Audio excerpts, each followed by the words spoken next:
রাজ্যের মদন মোহনের বাড়ি, সেই মন্দিরে গেছেন মমতা বন্দ্যোপাধ্যায়, রাজ্যের মুখ্যমন্ত্রী, মাননীয় মুখ্যমন্ত্রী, এবং তিনি গিয়ে সেখানে ঘন্টা বাজাচ্ছেন, তিনি আরতি করছেন। আমি জানি না কোন বাঙালি বাড়িতে ঘন্টাটা এমনি এমনি করে ঘোরানো হয়, আমি জানি না। মানে যদি আমার অজ্ঞতা থাকে তাহলে আপনারা জানলে আমাকে প্লিজ রেকটিফাই করে দেবেন।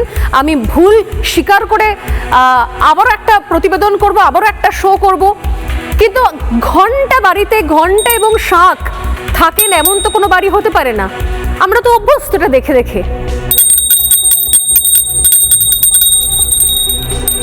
তাহলে হঠাৎ করে এই ছবিটা দেখানোর মানেটা কি?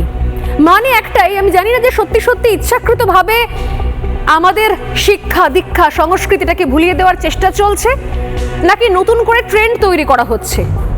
মমতা বন্দ্যোপাধ্যায়ের একটা অভ্যেস রয়েছে, তিনি নতুন কিছু তৈরি করতে চান। তিনি কখনো নতুন শব্দ তৈরি করতে চান, তিনি কখনো নতুন ভাষা তৈরি করতে চান, তিনি কি নতুন মন্ত্র তৈরি করতে চাইছেন? প্রমাণ পেয়েছি এর আগে।